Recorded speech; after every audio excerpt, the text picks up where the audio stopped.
Sean todos ustedes nuevamente bienvenidos a la Cátedra Comunidades Yachachicucs, la armonía de los sistemas adaptativos complejos ancestrales comunitarios. Un Yachachicucs es un ser humano con pensamiento planetario, mismo que para su formación para el mundo real debe abordar 7 dimensiones. El día de hoy abordaremos la tercera dimensión, la Chey. ¿Qué hemos aprendido? Tenemos en sala a nuestros invitados especiales, Jorge y Armando. Sean ustedes bienvenidos. Haremos un breve recorrido el día de hoy del pentagrama hegemonía, democracia, localización, globalización y glocalización, siendo que la hegemonía es un patrón de comportamiento en los seres humanos que tendrá que ser complementado con ideas que armonicen el comportamiento social para terminar con una visualización moriniana de la armonía bajo la perspectiva del desarrollo. Adelante, amigos, los escuchamos. Gracias, Marlene. Muy buenos días. Qué gusto. Jorge, un gusto. Qué bueno que nos volvamos a reunir en nuestros conversatorios habituales de la cátedra con la finalidad de que vayamos desde la óptica del Yachachicucs, ¿no?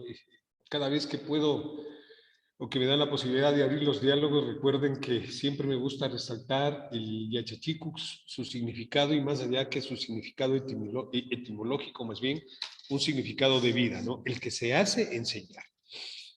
Lo que nos ha conducido hasta este pentagrama, ¿no? Este pentagrama ya muy del siglo XX-XXI.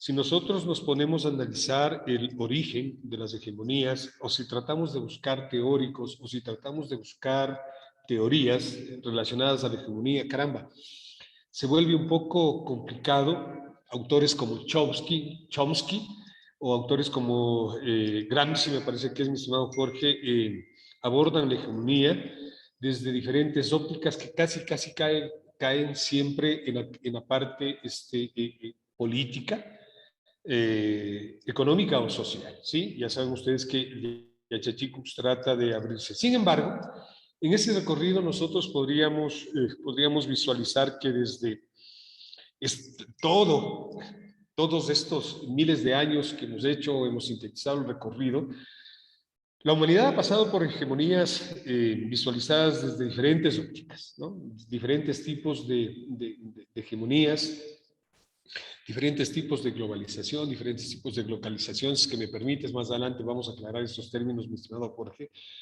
Y miren, básicamente, sobre todo, investigando contigo, Jorge, llegamos a establecer una triada en la cual se sustentaba o se sustenta inicialmente las ideas de hegemonía. Digo, inicialmente las ideas de hegemonía, no como conceptos. El hambre, la peste y la guerra. Son cosas que en definitiva, caramba, vemos que casi no hemos cambiado con relación al conversatorio anterior. Vemos que casi la humanidad no ha cambiado, y eso nos deja a nosotros precisamente estas preguntas, ¿cierto? Estas discusiones, estas hipótesis de qué ha sucedido en estos 2.500.000 años donde aparecen las especies, o 70.000 años que hablábamos del conversatorio anterior, ¿no? Buscar temas, buscar dimensiones sobre los cuales la especie humana ha estado, o el Homo sapiens ha estado siempre sobre las demás especies. El hambre, la peste y la guerra. Ponía como ejemplo el día de ayer conversando con Jorge que en el mundo se dice que existen un desperdicio de alimentos de 7.000 millones de toneladas, perdón, de 7 millones de toneladas de alimentos al año. Qué fácil sería coger estas 7 millones de toneladas e ir a dejar en el África y se soluciona la hambruna del África, ¿no es cierto? Pero caramba, imagínense ustedes que vienen, ahí comienza a ampliarse el tema de las hegemonías. Vienen los intereses de las empresas. Si bien es cierto, una empresa no está para hacer una junta de beneficencia, pero miren, caramba, ¿no? Cuando hablamos de responsabilidad social empresarial, todas estas empresas que desperdician alimentos, es obvio, ¿no? Por valerse del mercado del consumismo, del marketing, y por conservar hegemonías, precisamente, ven en el hambre, ¿cierto? Lamentablemente hay que decirlo así, ven en el hambre una posibilidad de tener ciertas hegemonías, y estas pueden ser globalizadas, localizadas o a través de democracias, como nosotros lo queramos entender. Luego la peste, ¿no? La peste, lo que estaba pasando en la actualidad, nosotros vemos de que el coronavirus hasta ahora, científicamente, no hay, ¿no es cierto?, a más de las teorías de la conspiración, no hay una gran explicación científica de dónde vino este virus. Vuelvo a recordarles, creo que en algún conversatorio anterior lo dijimos, no es la primera vez que aquí hay un SARS-CoV. Por eso es que ahora es el 2. Es decir, ya hubo el 1, creo que fue por 1980, si la memoria no me traiciona, ¿no es cierto? Pero ustedes deben acordarse de la famosa guerra biológica que implementó hace algunos años, se le acusó a Saddam Hussein, ¿no es cierto?, que Irak tuvo con ciertos países europeos, y si no, acordémonos del metro de Barcelona, el metro de París, y de algunos metros como el de Los Ángeles y el de Nueva York en los Estados Unidos. Deben recordar ustedes que nos llegaba, teníamos pavor de recibir una carta del correo, porque no sabíamos si venía con el famoso, no recuerdo al momento, este polvo químico que se hizo muy famoso, peste, ¿no? Y finalmente la guerra, ¿no? Finalmente la guerra, creo que está por demás manifestar estos instintos bárbaros que todavía tenemos los seres humanos con relación a la guerra, ¿no? Eso nos conduce al umbral biológico de la pobreza, encontramos, ¿no? Y que se da a través del acaparamiento, del pago de impuestos, de los precios, de los productos y todo lo demás, ¿no? Esto de la escasez de los alimentos, esto de la desnutrición que acorta el tiempo de vida, miren, son cosas para reflexionar, ¿no? El hambre se relaciona con la desnutrición. ¿Por qué? Porque hay sociedades que piensan que las sociedades desnutridas o las sociedades arcaicas o las sociedades subdesarrolladas no tienen derecho a la vida, ¿no? Pero recordemos que había manifestado Jorge en uno de los conversatorios anteriores que increíblemente hay gente que muere más por obesidad que por hambruna o que por desnutrición, ¿no? Por lo tanto, construimos ejércitos invisibles, como las pestes, las infecciones que decíamos hace un rato, que nos conduce a mantener esas hegemonías. Y eso precisamente nos habla de los demonios sociales, de los demonios mentales que nosotros tenemos, el mal aire, ¿no? El mal aire o la contaminación del aire. Existen estudios, vuelvo a repetir, que hablan de que son teorías, si bien es cierto, de conspiración, pero que somos los seres humanos mismos los productores de esto, ¿no? El día de mañana no nos sorprendamos que queramos vender aire puro, ¿no? El día de mañana nos sorprendamos que queramos vender aire puro. La desolación sanitaria que se hizo con América, con Asia, con Australia. Le decía yo a Jorge, el día de ayer conversábamos, le decía, es increíble que cuando los españoles llegan a México, o lo que hoy es México, caramba, acomodamos del universo, habían 22 millones de habitantes en lo que hoy es México, digo, ¿no? Cuando termina la conquista, por la enfermedad invisible de la viruela que llevó este señor Alvarado, este español de apellido Alvarado, a México, al final de la conquista terminaron 2 millones de habitantes. Es decir, miren, no fue la conquista la que prácticamente extinguió, ¿no?, a los aztecas, a los mayas, sino más bien fue estos ejércitos invisibles a través de las pestes infecciosas, ¿no? Y las hegemonías fueron convirtiéndonos, caramba, como una especie de amos del universo. Creó élites, ¿no? Crearon las teorías del dominio y sustentadas increíblemente, mis estimados amigos y amigas, sustentadas increíblemente en lo que hoy llamamos esta tríada, ¿no? Democracia, localización, globalización. Entonces, es importante que ya más adelante nosotros logramos entender estas cosas ya con escritos, a pesar de que no son teorías, pero con escritas, por ejemplo, de Gramsci. Jorge, quisiera que ahí nos brindes tu criterio, tu opinión. Sí, Armando, muchas gracias. Saludos cordiales a todos, ¿no? Marlene y Armando, muchas gracias. Mira, Yo quisiera hacer una especie de hilo conductor de lo que tú nos estás hablando, ¿no? Porque tú le pones como una interacción al tema del hambre, la peste y la guerra, le pones tú, ¿no? ¿Verdad? Sí, y me dices que a partir de eso, son algunos de los elementos que nosotros deberíamos tomar en consideración en esa configuración de las hegemonías. Oye, ¿qué te parece si hacemos algo? Mira, ¿qué te parece si a esa interacción le convertimos en temas a ser abordados bajo un contexto de la democracia? ¿Sí? Es decir, mira, nosotros sabemos que la democracia es un sistema que aparentemente tiene que interrelacionar la gobernabilidad con la ciudadanía o con el pueblo, como queramos llamarlo, ¿es verdad? Pero digo, sí, ¿saben qué? Yo les voy a dar seguridad. Ahí está el tema de la guerra. Inclusive hay seguridad alimentaria, ¿no es verdad? ¿Sí? Y también les voy a dar salud. Oye, es que lo que pasa es que esos temas se convierten en temas a ser tomados muy en cuenta en el momento en el que nosotros, ¿no es cierto?, aparentemente elegimos democráticamente a quienes vayan a ser nuestros gobiernos. O sea, son temas que pesan mucho, ¿no es verdad?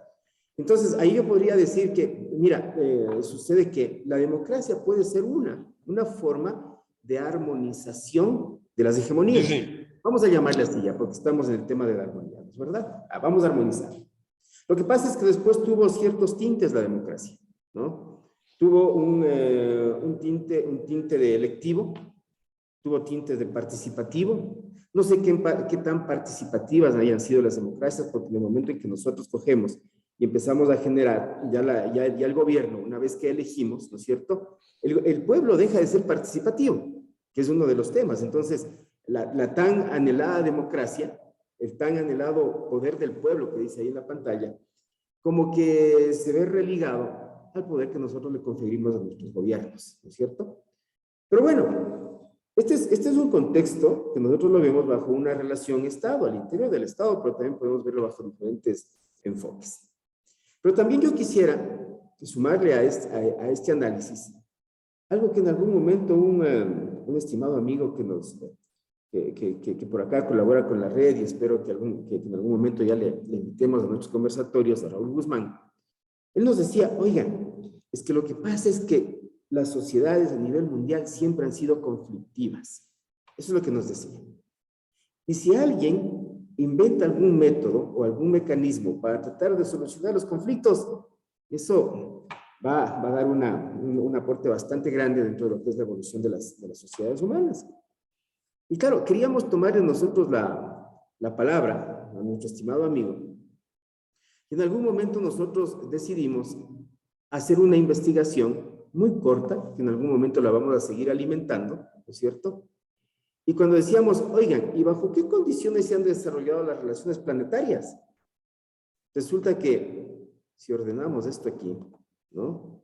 Nos dice, miren, las relaciones planetarias se han caracterizado por su naturaleza conflictiva, y voy a llegar solo hasta el segundo, y porque las relaciones planetarias han originado desigualdad. Mira tú, es conflicto y desigualdad, ¿es verdad?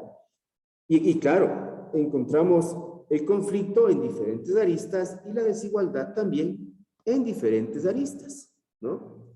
Y entonces, cuando tratábamos nosotros de ir buscando estos entornos, resulta que habíamos identificado qué nos hace conflictivos y qué nos hace desiguales.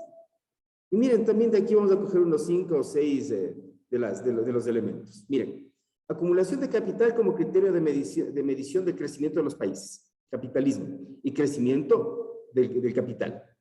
Primera situación que nos genera conflicto y nos genera desigualdad. Segundo, apropiación de territorio a través de la hegemonía de los más fuertes. Vamos por ahí. El desarrollo de los países del centro. La política como eje central de las relaciones democráticas, ¿no es cierto? Estado-Estado. El imperialismo como esquema de comportamiento social y económico. Ya, quedémonos por ahí. Porque hay muchos contextos, ¿no?, que nosotros deberíamos ir analizando, pero vamos a suponer que nos quedamos por ahí.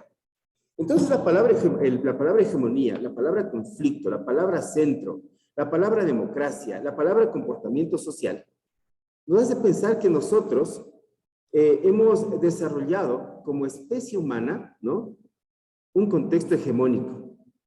Que por ahí, mira, es importante que nosotros empecemos a denotar, porque esa eficacia biológica que veíamos en sesiones anteriores nos llevó a generar hegemonías, y parecería ser que es una especie de comportamiento normal, este entorno de la hegemonía, mi estimado Armando.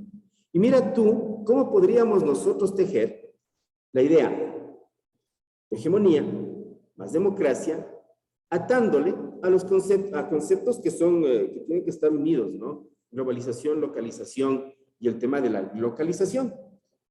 Entonces, es deseable que nosotros visualicemos precisamente estos comportamientos para tratar de entender que las políticas de Estado, las políticas de gobierno, no deben tener una direccionalidad.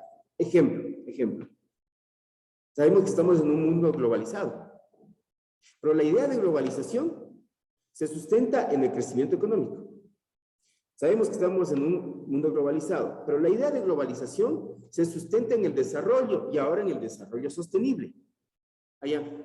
Sabemos que estamos en un mundo globalizado, pero la idea de globalización se sustenta en comunicación y energía, en transporte. Allá. Hay muchos entornos, ¿no es cierto?, que van generando la idea de globalización, o que van empoderando a la idea de globalización. Cuando las sociedades no lo entendemos de una manera muy fuerte, sobre todo acá por las sociedades del sur, pensamos que la globalización será la receta para que nosotros podamos empezar a tener o a visualizar entornos de bienestar, ¿no es cierto? Pero acuérdense ustedes que el bienestar tampoco es una idea lo suficientemente fuerte como para generar armonías. Entonces, ¿qué sucede? Sucede que nosotros deberíamos siempre ir poniendo antagónicos para medir el equilibrio de las políticas que se generan a nivel de los gobiernos y de las democracias, ¿no es cierto? Entonces, por aquí vienen estas primeras ideas, Armando, para ver si lo conversamos. ¿Y por qué nosotros no pensar que entre globalización y localización tiene que haber equilibrios? Y que posiblemente uno de los equilibrios sea la localización, ¿no es cierto? Y por aquí podríamos nosotros empezar a poner algunos ejemplos, mi estimado Armando, para dialogar entre globalización, localización y localización, ¿sí? Por favor. Sí, efectivamente, es que Jorge, siempre hemos de decir, ¿no? Para seguir en el diálogo, este pentagrama también fueron diferentes formas políticas, sociales o económicas que la sociedad históricamente ha buscado para armonizar sus relaciones, ¿sí? Siempre hemos de decir que nosotros no estamos ni a favor ni en contra de determinado concepto o determinada teoría. Siempre hemos de decir que para nosotros es necesario el socialismo como una teoría devenida del pensamiento de Marx y determinada en modelo económico, y la teoría de Adam Smith y la riqueza de las naciones, lo que hoy conocemos como capitalismo. Ambas son necesarias para equilibrar, ¿no es cierto? Ambas son necesarias para equilibrar. Y yo vuelvo a repetir, la humanidad, ya la especie humana como tal, como una especie pensante, como una especie educada, como una especie con conocimiento, fue denotando o fue alcanzando determinadas conceptualizaciones que les permitan vivir en armonía. La armonía visualizada desde el ser humano, porque probablemente ninguna otra especie tiene este tipo de armonías o de pensamientos, ¿no es cierto? No nos olvidemos, en la sociedad de las hienas existe un matriarcado pero profundamente arraigado en el matriarcado, ¿no es cierto? Si bien es cierto, en la sociedad o en la sociedad de los leones, el león sigue siendo el rey, pero quien hace todo el trabajo es la leona, ¿no es cierto? Entonces acá, nosotros con la posibilidad de pensar y todo lo demás, mi estimado Jorge, siempre hemos buscado como especie aquellos términos para armonizar, aquellos términos para armonizar. Y es por eso que tú manifestabas algo importante, por favor, a través de la democracia, porque todo lo que estamos viendo en la pantalla, lo que estás movilizando, por ejemplo, ahorita, hablemos de los procesos del comercio internacional del universo. Discutíamos hoy, en ciertos aspectos podemos considerar que es local, la fuerte, hasta antes del surgimiento de China. No nos olvidemos que la fuerte posición de los Estados Unidos como amo y señor de la tierra, desde 1945 hasta aproximadamente 1990, o yo diría casi hasta a mediados del 90, 2000, caramba, denotó una hegemonía única de los Estados Unidos. Una hegemonía única de los Estados Unidos. Sin embargo, y eso es una fuerte globalización, que habíamos hablado, mi estimado Jorge, ¿no? Una fuerte globalización. Dentro de esa globalización debió existir una desglobalización de la globalización, una desglobalización de la globalización. Es decir, países que pertenecen a las BRICS, ¿no es cierto? Brasil, Rusia, India, China y Sudáfrica se unen bajo los conceptos de economía emergente para armonizar a la globalización, y forman un grupo que se sustenta en su extensión territorial y que se sustenta en su número de habitantes con la finalidad de crear, llamémosle una especie de equilibrio, una especie de armonía. Por último, una especie de contrapeso, como ustedes lo quieran llamar, ¿sí? Pero para nosotros, dentro de Yachachicux, eso es la búsqueda de una armonía. No perfecta, pero armonía. ¿Qué sucedió en el camino? Los problemas económicos, sobre todo de Brasil, y los problemas económicos de la India, y sociales también de la India, condujeron a que esta propuesta se quede en un stand-by. Pero tú manifestabas también una cosa muy importante, la democracia, ¿no es cierto? La democracia entendida desde la época de los griegos como la capacidad del pueblo de gobernar, ¿cierto? Y tú dijiste algo muy cierto, la democracia electiva. Es decir, hablamos de democracia solamente cuando tenemos épocas electorales, yo diría que casi en toda Sudamérica, ¿no es cierto? Sin decir que el modelo democrático de los Estados Unidos sea el mejor del mundo. Pero miren, tenemos dos partidos políticos desde hace más de 200 años que se formaron, que se unieron las confederaciones de los estados Unidos y formaron los Estados Unidos de Norteamérica. No recuerdo el año exacto, me disculpan, pero es increíble, ¿no? De esa fecha acá, dos partidos políticos, que dentro de esos dos partidos políticos, demócratas y republicanos, pasen barbaridades ya es otra cosa. Nuestro país, las últimas elecciones, tuvo 17 candidatos para presidente, ¿no? Es decir, un candidato por cada 1.000.000 de habitantes. Caramba, eso nos conduce, ¿no? Volvamos a la globalización. Volvamos a la globalización, por favor. Entonces, la globalización, o una desglobalización, la armonía de la globalización, es buscada fuertemente a través de los procesos del comercio internacional. Estimado Jorge, que eso habíamos hablado, ¿no es cierto? Es buscada fuertemente hacia los procesos del comercio internacional.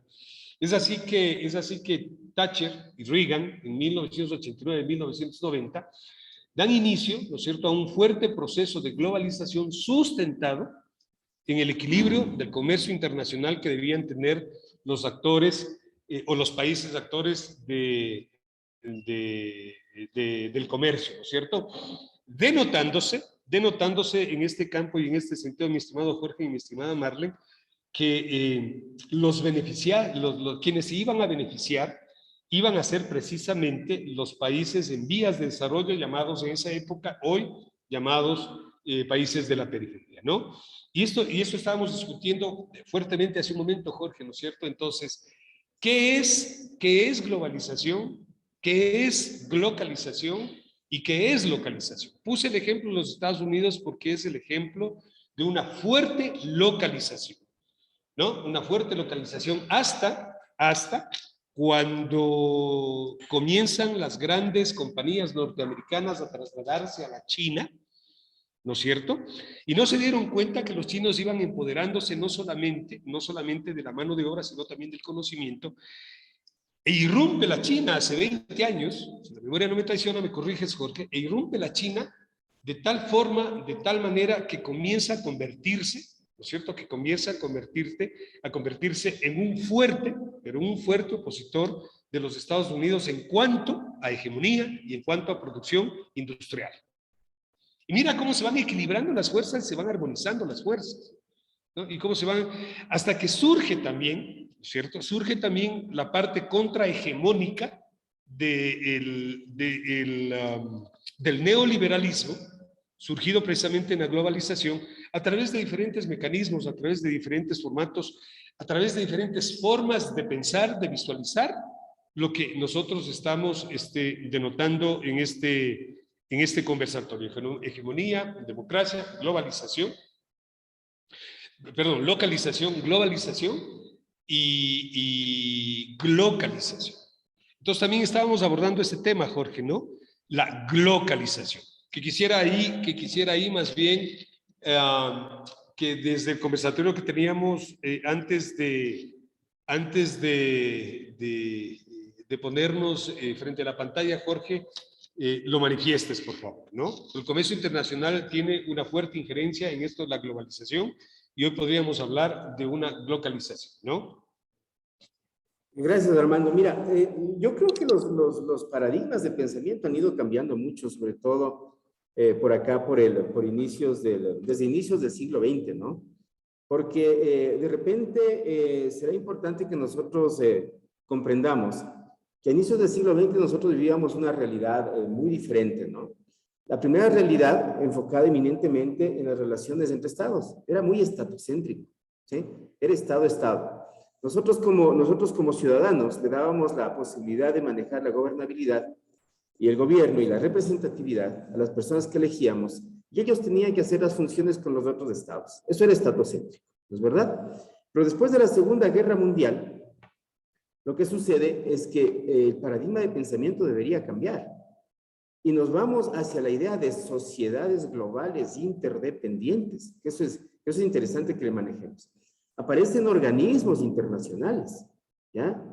Es decir, bien, la forma de armonizar esa imposibilidad que tenía el Estado por sus burocracias, ¿no? La forma de armonizar esa imposibilidad que tenía el Estado de relacionarse con otros estados era engendrando organismos internacionales que debían seguir una política preestablecida. En este caso, nosotros veíamos que los estados manejaban, que a nivel, perdón, de organismos internacionales, se empezó a manejar una política muy, pero muy neoliberal, ¿sí? Y entonces resulta que esa política lo que hacía es, oigan, formemos una sociedad global. Los primeros pasos de las sociedades globales precisamente son los acuerdos comerciales, ¿sí? Las uniones aduaneras, las uniones económicas. O sea, todo eso demos unos primeros pasos para globalizarnos. Luego, al interior de esos bloques, nos íbamos a nosotros a poner de acuerdo, ¿no es cierto? Nos íbamos a poner de acuerdo cuál sería el trazo del bloque. Y ahí va, ¿no? En el centro, el trazo del bloque, crecimiento económico. Es decir, si nosotros no cooperábamos para el crecimiento económico, ¿para qué nos estamos uniendo? Ese era el tema. Pero, perdón, Jorge, ahí lo estás abordando desde las hegemonías, desde la democracia, la globalización. ¿Desde dónde estamos abordando claro, ahí? Es que, Tú mira, que acabas de poner el ejemplo. Claro, es que el crecimiento económico que te impone un organismo internacional es hegemónico, ¿sí? Porque ellos te dan los trazos en función de qué. Te lo dan los trazos, por ejemplo, en función de los diferentes tipos de préstamos que le dan al país. Te dan en función de cómo creen que debería manejarse un determinado país desde su contexto político. ¿Cómo hacemos, no? Esa es la idea que te dice. O sea, te dan una guía, Y entonces, los organismos internacionales tienen una guía bastante parecida, ¿sí? Entonces, resulta que en el momento en que el organismo internacional a nosotros nos dice, miren, la idea es del crecimiento, o no, la idea es del desarrollo, el país tiene que entrar ¿no es cierto?, hacia esa tendencia. ¿Por qué? Porque somos signatarios de los diferentes acuerdos internacionales. Muy bien, hasta ahí parece ser... Perdón que te interrumpa, Jorge, es que es importante lo que tú acabas de decir. ¿Por qué en la percepción política y económica de los países esto más bien no está asociado hacia una armonía, sino más bien hacia un profundo desequilibrio de los ricos sobre los pobres y no como una armonía, ¿sí? Claro, es que mira, la percepción no está dada porque la respuesta también es política, lamentablemente, Armando, ¿sí? Entonces, por ejemplo, en los países del sur, en lugar de entender el contexto globalizador tal cual viene, ¿no es cierto?, sacamos argumentos que nos digan, yo voy a poner algo contrario a ustedes, pero no complementario. Entonces, lo contrario es el proteccionismo. Para nosotros, para los países del sur, ¿no es cierto?, decimos, armonizamos nuestras balanzas comerciales, armonizamos nuestros sistemas económicos con proteccionismo. Bueno, sabemos lo que originan los proteccionismos en diferentes sectores. Sabemos eso, pero no es tema de debate en este momento, ¿no es cierto? Pero mira tú, ¿qué tal? ¿No? Globalización, proteccionismo. Es decir, neoliberalismo, proteccionismo. ¿Es verdad? Siempre deberá salir algo que complemente, ¿ya? Pero esto es visto eminentemente bajo tintes políticos. Resulta que, por acá, en temas de sociedad global, nosotros tenemos algunas teorías de soporte. Mira tú. Tenemos la teoría de los regímenes institucionales, que dan la posibilidad de crear los organismos internacionales. Tenemos la teoría de la integración revisada, que da la oportunidad de que nosotros nos integremos por bloques parecidos. Tenemos la teoría del funcionalismo, que es la que pone en el medio al crecimiento económico. Tenemos la teoría del neofuncionalismo, que es la que pone en el medio a la teoría de desarrollo. Y entonces, todos son trazos, ¿no? Todos son trazos de cómo deberíamos configurar una sociedad global. A la par hay contrastes. Mira, por ejemplo, Samir Amin a nosotros nos decía, oigan, es que tenemos nosotros que desconectarnos del mundo. Aparece la famosa teoría de la desconexión, ya que no es ninguna de las que nosotros planteamos. ¿Por qué tenemos que desconectarnos del mundo? Porque aparentemente, ¿no es cierto?, debe existir, como existe en la realidad, sociedades que encuentren su armonía sin que se encuentren conectadas. ¿Sí? O que tengan otros factores de desarrollo, ¿no? Sí, otras ideas de armonía, Armando, otras ideas. Sí, señor. Mira, es que el recorrido que nosotros hemos hecho, ¿no es verdad? El recorrido que hemos hecho. Nos hemos dado cuenta, ¿no?, que el ser humano, 7 millones de años. Claro. Y el concepto de desarrollo es nuevo, pues el concepto de desarrollo, ¿qué tendrá? Si me pongo la cifra, ¿unos 60 años? ¿Sí? No tenemos más, pues, no tenemos más. Pero hemos vivido en el planeta como especie humana 7 millones de años. Entonces, ¿qué decimos? Que por los últimos 60 años el resto de vida en el planeta, ¿no fue vida? ¿No vivirían sociedades felices por ahí? Muchas de las sociedades. Entonces, ahí nosotros tenemos que pensarlo muy bien. Pensarlo muy bien. Y por eso nos vamos hacia el otro lado, Armando. O sea, no todo es globalización. Aguanten. También hay localización.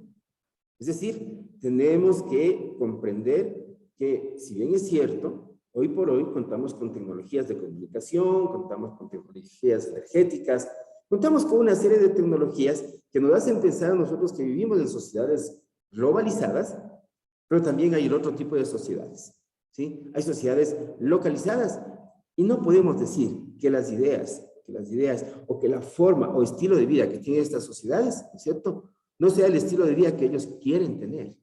Entonces, ahí estamos entre globalización y localización, ¿es verdad? ¿Sí? Entonces, mira, pero también viene el debate, ¿no? Pero también viene el debate. Y podrá ser que nosotros juntemos lo global y lo local. Ese es el debate. ¿Podemos nosotros manejar contextos localizados? Ahí está, ¿no? Oye, y mira, es espectacular cuando nosotros empezamos a ver, y te voy a presentar aquí, tú que dominas mucho estos temas, Armando. Cuando nosotros leemos a Morán, él nos habla a nosotros el tema de la vía para el desarrollo. ¿Sí? Y en esa vía para el desarrollo nos da algunas ideas, ¿no? Y dentro de esas ideas, yo quisiera destacar algunos contextos, ¿no? Algunos contextos que no están en el tema globalización, ¿no? Así es. Por ejemplo, perdón, Jorge, antes de que pases, yo sé a lo que vamos a, pero antes de ir cerrando el conversatorio, es que lo que conversamos nosotros de la economía del hidrógeno, pues, ¿no? O sea, ¿a quién conviene y a quién no conviene, ¿no? Entonces, cómo ven la globalización, la localización, o la localización, globalización y localización, cómo es vista, ¿no es cierto?, desde diferentes puntos. Habíamos puesto la energía atómica como un ejemplo, ¿no? Mientras en Japón, mientras en Francia la energía atómica o la energía nuclear que nosotros llamamos, ¿no es cierto?, es utilizada para contextos, ¿no es cierto?, para contextos de producción, qué sé yo, de energía eléctrica, de energía termo, ¿no? En otros lados, como en Corea del Norte, es utilizada con conceptos bélicos, ¿no? Con conceptos bélicos. Y eso mismo, y estas cosas, porque lo que vamos a visualizar un poco de este tema del contenido de Edgar Morán es fundamental. No es la primera vez que hablamos de este tema, ¿no es cierto? Ya 1980 tiene este libro, y ya se hablaba de estas cosas. Entonces, claro, ¿por qué no entender una armonía de la globalización, de la localización y de la localización de la democracia y de las hegemonías desde lo que tú estás planteando, mi estimado Jorge? Sí, adelante, por favor. Sí, Armando, mira, le hemos puesto más valor al oro que al agua. Por supuesto. La vía ecológica para nosotros solamente es un modismo. Sí, señor. Y no está implementado como realmente una política de Estado. A los pueblos indígenas les hemos relegado, ¿verdad? El tema de la política de la humanidad, ¿sí?, ha ido o ha sido suplementado con políticas económicas. Así es. O sea, vemos políticas. Las reformas de la educación no existen porque no hay una educación compleja e integral de conocimiento planetario, de las realidades de las diferentes culturas planetarias. A la medicina, ¿sí?, le profesionalizamos y dejamos los saberes ancestrales médicos a un lado, ¿no? Creamos las grandes ciudades y abandonamos el campo. La alimentación, como ya vimos en el tema anterior, la alimentación ahora se convirtió en dietas y no diversificamos los alimentos, ¿es verdad? El trabajo se convirtió en el nuevo mecanismo que esclaviza a las sociedades, ¿sí? ¿Por qué? Porque necesitamos trabajar para tener más dinero. Y en una especie en una especie de privilegio, pues, ¿no? Claro, claro, sí. Mira cómo le vemos a la vejez. Mira cómo le vemos a la muerte. Mira cómo se han ido desconfigurando las familias. Oigan, lo que sucede es que la armonía de estos temas, ¿no es cierto?, la armonía de esto se visualiza en cuestiones tan simples, ¿no?, que ya vamos a analizar en diálogos posteriores, que nosotros no necesitamos buscar armonía poniendo en el centro solamente a la globalización y al capital, ¿no? Tenemos que empezar a rescatar nuestra condición humana, mi estimado hermano. Y después de esto nosotros ya vamos a empezar precisamente a manejar estos temas para ver cómo se consigue, ¿no es cierto?, después de que ya hemos hecho un recorrido, que nos llevaba de una armonía de la especie a una armonía de la sociedad. Hasta ahí hemos llegado, ¿no es cierto? Era nuestro Kausai, ¿no es cierto? Era nuestro Lachey, y hoy por hoy estamos también manejando el tema de lo que hemos aprendido, ¿no es verdad? Y una vez que tengamos esto, vamos a ver si nos empezamos a manejar unas ideas diferentes. Cómo conseguir la armonía desde el pensamiento complejo, cómo conseguir la armonía desde el individuo y cómo conseguir la armonía desde un pensamiento comunitario cuando pongamos como comunitario a nuestro gran nicho ecológico llamado planeta Tierra. ¿Ya? Y yo hasta ahí quisiera quedar, Armando, y a ver si tú nos das el fin del conversatorio. Sí, no, solamente para cerrar, mi estimado Jorge y Marlene, este conversatorio, precisamente tú has plasmado ahí, o hemos plasmado, perdón, porque no individualicemos, hemos plasmado ahí, con esas ideas de Morán, las reformas, ¿no? Lo dice clarito Edgar Morin, reformas. Es decir, y si leemos y profundizamos la lectura, ¿no? La lectura, caramba, estas reformas, si es que creemos que la especie humana, porque yo digo, claro, estamos ahora desarrollando la nanotecnología, ¿verdad? La robótica, la mecatrónica. El rato que el ser humano tenga un brazo robotizado, dejó de ser humano. El rato que el ser humano tenga un corazón, tengo entendido que ya se desarrolló el primer corazón, el primer corazón robótico, y ya se hizo prueba en algún ser humano. Me viene a la cabeza inclusive las películas medias fantasiosas de Terminator, ¿no? Donde aparece un humano, mitad humano, y el corazón era de robot, de máquina. Terminator era esta película, que luchaban contra la famosa máquina Skynet. Ya dejó de ser humano, ¿no? Y sin querer ser egoísta, por favor, ¿no? Sin querer ser egoísta, llámese hombre biónico, llámese hombre máquina, pero ya no será humano, a eso me refiero, ¿no? Entonces la sociedad, la humanidad, debe seguir una política propuesta en este caso desde Edgar Morin, como tú dices. Y el primer punto, pues, ¿no? El primer punto, Jorge, con ese quiero quedarme, no con todos, ¿no? La regeneración del pensamiento político. La regeneración del pensamiento político. Es decir, volver a la esencia de lo que es la politeia, ¿no? O el politeios, que es muy distinto, muy diferente a lo que hoy nosotros conocemos como política.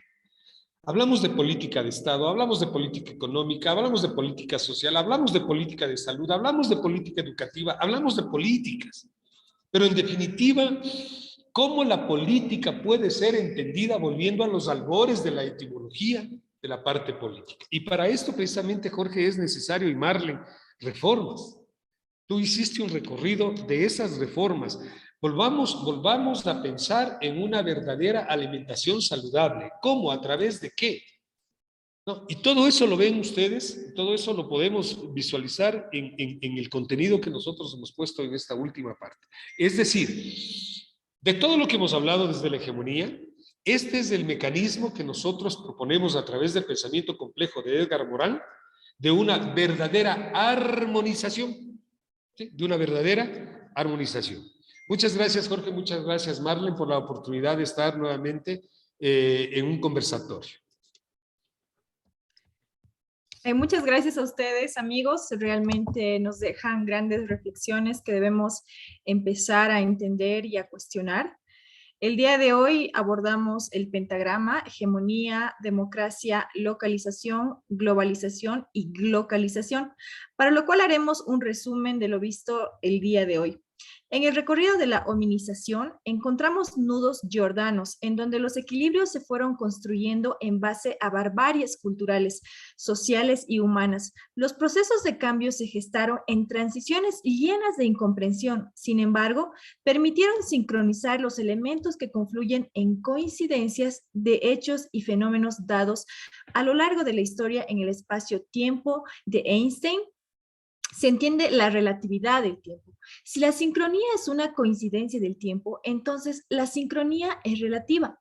De esta manera, las conquistas dirigidas por Ciro II el Grande, Alejandro Magno, Julio César, Atila, Gengis Khan, Hernán Cortés, Cristóbal Colón, Napoleón Bonaparte, Adolf Hitler, ataviadas de sangre, opresión, muerte, dolor, simbiosis, que fragmenta la Pachamama y que conducen a la implementación de nuevas formas de vida de los unos y a hegemonías de los otros, se impone el idioma, la religión, las costumbres, más no la cultura, las hegemonías de los pueblos bárbaros en Europa, Gengis Khan en Asia. El mestizaje es la puerta abierta en la conquista del Imperio Azteca. La historia no ilustra cómo un puñado de españoles amparados en arcabuces y espadas pudieron derrotar a un formidable ejército inca, sino es con la traición de los mismos pueblos originarios en contra de Atahualpa. En Hiloes y la formación de naciones modernas, elementos que se acompañan de un antropocentrismo ingenuo, pero de una fuerte histórica, denota la hegemonía europea a partir del siglo XVI. En base a un extraordinario apogeo y esplendor de sus ciudades, podríamos hablar de una primera mundialización occidental. Surgen escaramuzas aisladas por la hegemonía europea predominante, la más importante de aquella época, la del 11 de julio de 1789. La segunda mundialización se alcanza en 1917 con la revolución bolchevique en Rusia. Esta derrota aquella hegemonía entendida como el dominio de una nación sobre otra, armonizando fuerzas geoeconómicas. Esta lógica de mundialización halla una fórmula de conceptos y armonía en altermundialismo, centrada en valores no mercantilistas y en un antimundialismo globalifóbico. Pero a cambio surgen los totalitarismos promulgados bajo la férula de Stalin. La idea de un proletariado al frente del Estado transforma las bases de las naciones. Alemania abraza la socialdemocracia como un hito emancipador de la sociedad y el totalitarismo en Italia con Mussolini. Vertientes que sacuden las bases democráticas en la vieja Europa, dejando el modelo norteamericano como un baluarte de no contaminación y de respeto a la voluntad de los mandantes. La internacionalización de estos modelos terminan de germinar las conceptualizaciones de democracia, venidas desde la antigua Grecia y que en nuestros días, disfrazados en diferentes pelajes, como el zorro en piel de oveja, es lo que denominamos democracia, sustentada en elecciones libres que esconden en partidos políticos de diferente tono las intenciones históricas de pensamientos políticas internacionalizados en el transcurso de la historia, pero que seguramente si hubiesen sido parte de esta historia, no conoceríamos la armonía pretendida por el hombre para la humanidad en su humanismo. Muchas gracias, amigos, y nos vemos en un próximo conversatorio.